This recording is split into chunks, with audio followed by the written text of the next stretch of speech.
Hi dears, Anju Miss ആണ്. So 7ാം ക്ലാസ്സിലേക്ക് മക്കൾ കടന്നു കഴിഞ്ഞു. 6th നിന്ന് നിങ്ങൾ വെക്കേഷൻ ഒക്കെ അടിച്ചു പൊളിച്ച് എൻജോയ് ചെയ്യായിരിക്കും. പക്ഷേ ഇനി ഒന്ന് ആലോചിച്ച് നോക്കൂ, ദിവസങ്ങൾ കഴിഞ്ഞാൽ മക്കളുടെ ക്ലാസ് സ്റ്റാർട്ട് ചെയ്യും, പുതിയ വർഷം തുടങ്ങും. ഒരുപാട് കാര്യങ്ങൾ ഈ വർഷം നിങ്ങൾക്ക് പഠിക്കേണ്ടതായിട്ടുണ്ട്.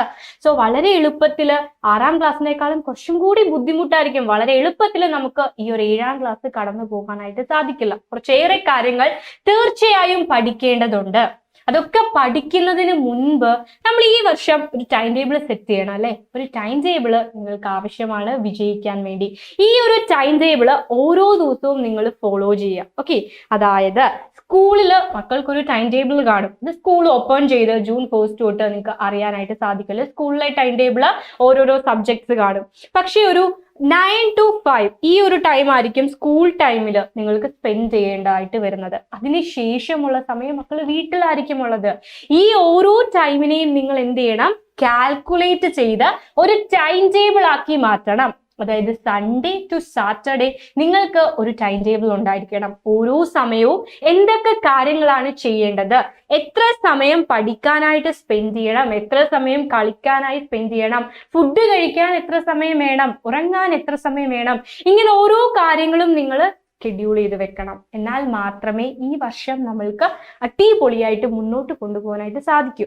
അപ്പൊ ഈ ഒരു വർഷത്തെ ടൈം ടേബിൾ ഉണ്ടാക്കി വെക്കാനൊന്നും അല്ല മിസ് പറയുന്നത്. ഇവിടെ ഒരു ടൈം ടേബിൾ കൊടുത്തിട്ടുണ്ടല്ലേ, മൺഡേ ടു സൺഡേ. അത്രയും കാര്യങ്ങൾ, അത്രയും ദിവസം കൊടുത്തിട്ടുണ്ട്. നിങ്ങൾ ഒരാഴ്ചത്തേക്കുള്ള ടൈം ടേബിൾ സെറ്റ് ചെയ്യുക. അതായത് മൺഡേ നിങ്ങൾ എന്ത് ചെയ്യുന്നു, ട്യൂസ്ഡേ എന്ത് ചെയ്യുന്നു, തേഴ്സ്ഡേ എന്ത് ചെയ്യുന്നു, വെനസ്ഡേ എന്ത് ചെയ്യുന്നു, അങ്ങനെ ഓരോ ദിവസത്തെ ഒരാഴ്ചത്തേക്കുള്ള ടൈം ടേബിൾ പ്രിപ്പയർ ചെയ്ത് വെക്കുക. മക്കളെ, സാറ്റർഡേ സൺഡേ നിങ്ങൾ കൂടുതൽ ഇമ്പോർട്ടൻസ് കൊടുക്കേണ്ടത് ഏത് വിഷയമാണോ നിങ്ങൾക്ക് ഏറ്റവും കൂടുതൽ ടഫ്, ആ വിഷയത്തിന് വേണ്ടിയിട്ടായിരിക്കണം സാറ്റർഡേ സൺഡേ നിങ്ങൾ സ്പെൻഡ് ചെയ്യുന്നത്. ഈ 2 ദിവസം നിങ്ങൾക്ക് ഏറെ ടൈം കിട്ടും അല്ലെ. ബാക്കിയുള്ള ദിവസത്തേക്കാൾ കൂടുതൽ സമയം നിങ്ങൾക്ക് കിട്ടുക സാറ്റർഡേയിലും സൺഡേയിലും ആയിരിക്കും. അപ്പൊ മിസ് എന്താ ചെയ്യാന്ന് വെച്ചാൽ, ഏറ്റവും ബുദ്ധിമുട്ടായിട്ട് എനിക്ക് തോന്നുന്നത്, എനിക്ക് ഏറ്റവും ബുദ്ധിമുട്ട് മാത്സ് ആണ് കേട്ടോ. മക്കൾക്ക് ഏതാണെന്ന് കമന്റ് ചെയ്യാം. നിങ്ങളുടെ ഏറ്റവും ടഫ് ആയിട്ടുള്ള സബ്ജക്റ്റും ഏറ്റവും ബുദ്ധിമുട്ടേറിയതും അതേപോലെ ഏറ്റവും സിമ്പിൾ ആയതും നിങ്ങൾക്ക് കമന്റ് ചെയ്യാമേ. ആൻഡ് മക്കൾക്ക് ഏറ്റവും ഫേവറേറ്റ് ആയിട്ടുള്ള സബ്ജക്ട് ഏതാണ്, അതും കമന്റ് ചെയ്യാം. Okay, yes. അപ്പോൾ ടഫ് ആയിട്ടുള്ള സബ്ജക്റ്റിനായിരിക്കണം നിങ്ങൾ കൂടുതൽ സമയം സ്പെൻഡ് ചെയ്യേണ്ടത്. ബുദ്ധിമുട്ടേറിയ സബ്ജക്റ്റ് ആയിരിക്കണം കൂടുതൽ സമയം പഠിക്കേണ്ടത്. ആ വിഷയത്തിന് വേണ്ടിയാണ് കൂടുതൽ സമയം നിങ്ങൾ മാറ്റി വെക്കേണ്ടത്. അപ്പൊ മിസ് പഠിക്കുന്ന ടൈമിൽ മാത്സിന് വേണ്ടിയിട്ടാണ് കൂടുതൽ സമയം സ്പെൻഡ് ചെയ്യുക. സോ സാറ്റർഡേ സൺഡേ ഞാൻ കൂടുതൽ സമയം മാത്സിൽ ഫോക്കസ് ചെയ്യും. ആൻഡ് നമ്മൾ പഠിച്ചു തുടങ്ങുന്ന ടൈമിൽ ഏത് വിഷയമാണോ നമ്മൾക്ക് ഏറ്റവും ബുദ്ധിമുട്ട്, അത് വേണം ആദ്യമായിട്ട് പഠിക്കാനായിട്ട് എടുക്കാൻ. ചിലപ്പോൾ നിങ്ങൾ എന്താ ചെയ്യുക, നിങ്ങൾക്ക് ഏറ്റവും ഇഷ്ടമുള്ള സിമ്പിൾ ആയിട്ടൊരു സബ്ജക്റ്റ് ആയിരിക്കും പഠിക്കാൻ ആദ്യം എടുക്കുക. അവിടെ എന്താ പ്രശ്നം വരുന്നതെന്ന് വെച്ചാൽ, കുറെ ടൈം പഠിച്ചു കഴിയുമ്പോൾ നമുക്ക് മടുക്കും അല്ലെ, നമ്മൾ ക്ഷീണിക്കും, ടയേർഡ് ആകും, നമുക്ക് ബോറടിച്ച് തുടങ്ങും.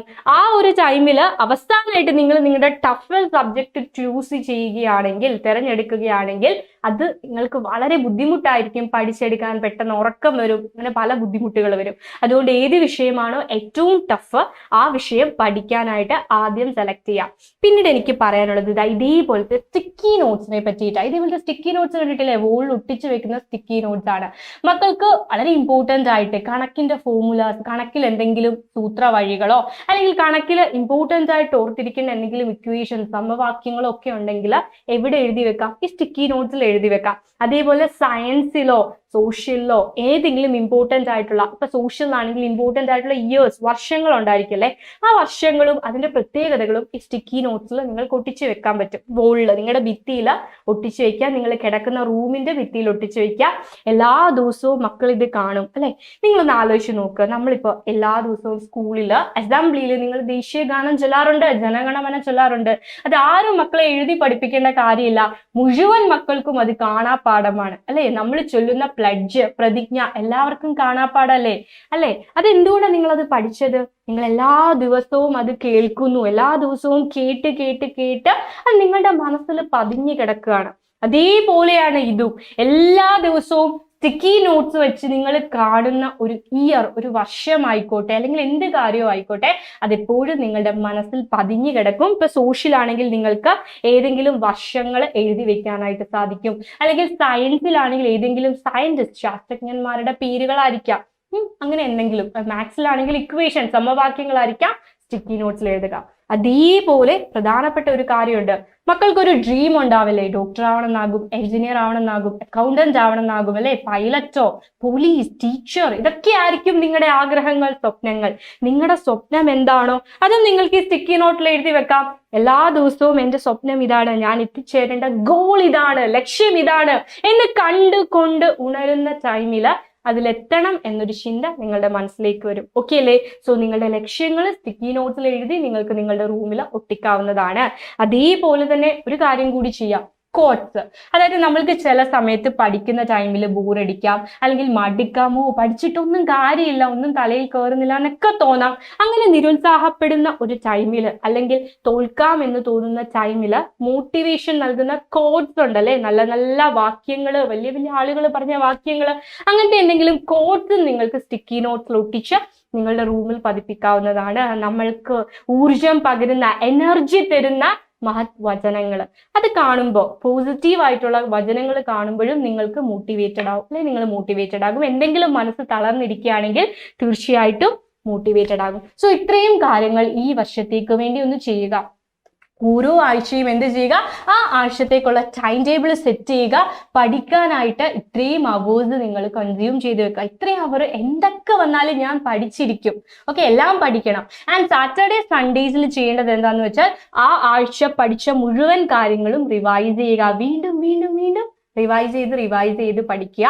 ഏറ്റവും ടഫായിട്ട്, ഏറ്റവും ബുദ്ധിമുട്ടേറിയ സബ്ജക്റ്റ് നിങ്ങൾക്ക് സാറ്റർഡേ സൺഡേ പഠിക്കാനായിട്ട് ഓപ്റ്റ് ചെയ്യാം, ചൂസ് ചെയ്യാം, തിരഞ്ഞെടുക്കാം. അത് നിങ്ങളെ ഒരുപാട് സഹായിക്കും. ഓക്കെ, പിന്നീട് ഏറ്റവും രാവിലെ ഉണർന്ന് എണീറ്റൊക്കെ പഠിക്കാൻ ശ്രമിക്കുക. നമുക്ക് ഉച്ചയ്ക്കും ഇതേപോലെ ഉച്ച സമയത്തൊക്കെ ചിലപ്പോൾ ഉറക്കം വരും, ഒരുപാട് രാത്രി ആകുമ്പോഴും ലേറ്റ് ആകുമ്പോഴും ഉറക്കം വരും. സോ കഴിവതും പകൽ സമയം, അതായത് മോർണിംഗ് 4 o'clock 5 o'clock ഒക്കെ പഠിക്കാനായിട്ട് സെലക്ട് ചെയ്യുക. നല്ല ടൈമാണ് പഠിക്കാൻ വേണ്ടിയിട്ട്. സോ ഇങ്ങനെ ഒരു ടൈം ടേബിൾ സെറ്റ് ചെയ്ത് ഈ വർഷം അടിപൊളിയായി പഠിച്ച് മുന്നേറുക. നമ്മുടെ വീഡിയോസും ലൈവുകളും ഒക്കെ കാണുക. മിടുക്കന്മാരും മിടുക്കികളുമാകുക. All the very best dears. By.